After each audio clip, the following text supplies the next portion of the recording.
l'histoire du cimetière qui me confuse un peu. Ah, faut pas s'en faire avec ça. Il y a des spectacles, tu as comme renouvelé, tu travailles maintenant avec un trio, mais non seulement avec un trio, mais il y a aussi l'orchestre de chambre de Hall. Oui. Et avec 21 cordes, j'ai marqué 20 cordes ici. OK, 21. D'accord, je me suis trompé. Avec François Dompierre. Je vais juste donner les dates rapidement. Alors, le 5 novembre, c'est à Saint-Jérôme, le 6 à Saint-Jean-sur-Richelieu. Le 8, par exemple, c'est avec ton trio dans le cadre des spectacles Coup de cœur. Ensuite, toujours avec l'orchestre de chambre de Hall, le 10 novembre à Rouen, le 11 à Maniwaki, le 12 à Buckingham, le 18 à Terrebonne, les 2 et 3 décembre à Québec. Ça, Donc, j'en fais des choses. Hein, t'en fais, hein, tu vas être occupé le 9 décembre à Saint-Eustache avec l'orchestre et le 17 décembre à Shawinigan en trio. Donc, et c'est vraiment excellent en trio. Très, très bien. Ah, ça, c'est une découverte pour moi. C'est quelque chose que j'ai développé à travers les années, puis je pense que j'ai trouvé une formule qui me sied parfaitement. Absolument. Ah, oui, je suis très heureux avec ça. Et ton but au cimetière, c'est de parler des disques que t'aimes. Et Robbie Robertson, Storyville. J'ai toujours été un fan de The Band. Et Robbie Robertson tout seul prouve que c'était vraiment lui l'âme du groupe parce que on regarde l'écriture et la musique, surtout l'écriture, c'est le mélange des paroles et de la musique, je pense, qui fait qu'une chanson est bonne ou pas.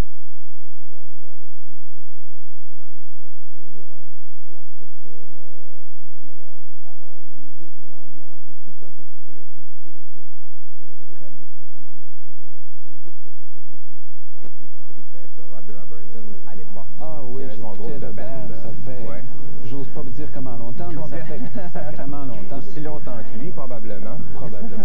Et ça c'est un disque quand même. Pourquoi avoir choisi Storyville plus qu'un autre? Celui-là remonte à il y a 3 ans, 91. C'est un des derniers albums qui m'a plu du début jusqu'à la fin. Parce qu'en général, il y a beaucoup d'albums que j'aime 1, 2, 3 chansons. Et lui, vraiment, du début jusqu'à la fin, c'est écoutable. C'est très beau. Donc voilà pour Robbie Robertson, qui est un artiste de haute qualité, faut bien le dire quand même. Ceux qui le connaissent l'aiment bien, je crois. Oui, Robbie Robertson, c'est très très bien. Ensuite de ça, on a un bonhomme qui est assez important quand même, c'est Foulquier. Foulquier qu'on connaît, parce qu'on a joué ici beaucoup, Tout ce qui est dégueulasse porte un joli nom. Juste dire c'est qui pour les gens qui ne connaîtraient pas. C'est très beau comme titre, non? Oui, absolument. Ouais.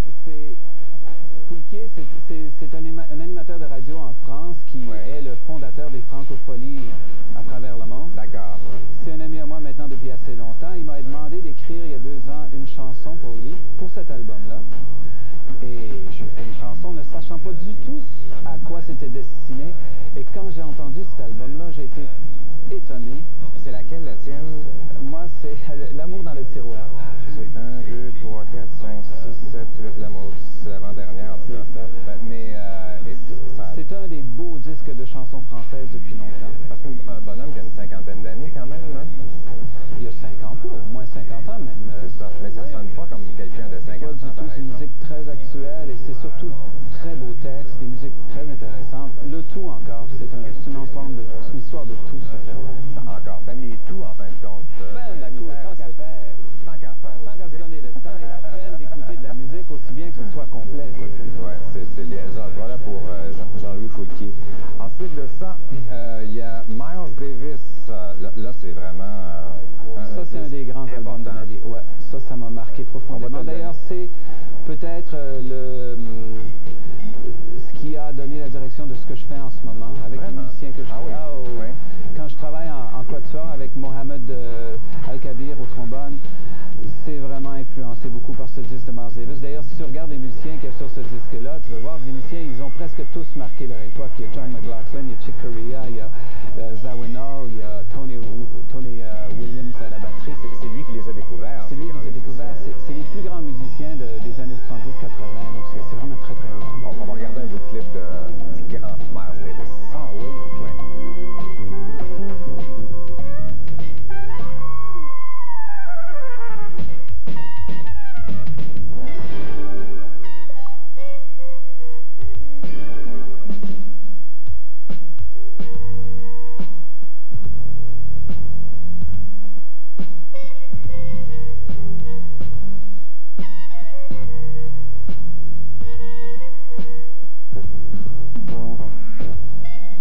Il y avait Sting bien vite, mais c'est bon, tout le monde le sait. Tout le monde le sait. Voilà, OK.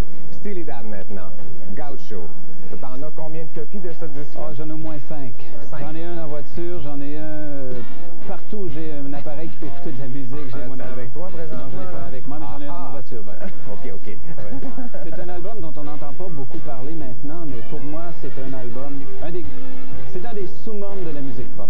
C'est vraiment, là, c'est un des grands disques des 20 dernières années. Ça, je le dis sans peur et sans gêne, que c'est vraiment très, très bon. Ça fait 20 ans, 10 ans que je l'écoute, cet album-là, et il est toujours frais, il est toujours nouveau. Je découvre toujours quelque chose. Je m'entends pas. Non.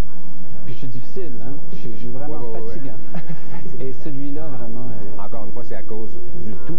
C'est vraiment le tout. Les textes sont fabuleux, c'est chanté divinement bien, et les musiciens et la musique, c'est une grande composition. Oui, bon, grande composition. Voilà, pour ça, c'est un disque qui est vraiment... Ça, je recommande ça à n'importe qui a envie de découvrir quelque chose de beau. Ensuite, un disque intéressant ici, c'est Sand et les Romantiques, auquel tu as participé d'ailleurs. Hein? J'y ai participé, oui. De Catherine Lara. Et j'ai été très impressionné par la composition aussi, et puis l'originalité du projet, parce que c'était un rock symphonique, il faut le faire. C'est pas évident, ouais. Ça a été essayé très souvent. Hein. Ça a été essayé, mais jamais de cette façon-là. D'accord. Et en français, en plus, avec les moyens que ça demandait, c'est quelque chose qui coûtait très, très cher. Ça demandait une énergie monstre. Ça n'a pas eu le succès que ça méritait. Non. Et bon, il y a plusieurs chansons là-dessus qui sont vraiment très, très belles. Merci beaucoup, Daniel, de venir faire un tour au cimetière des CD. Puis on se quitte avec un extrait, justement, de Sand et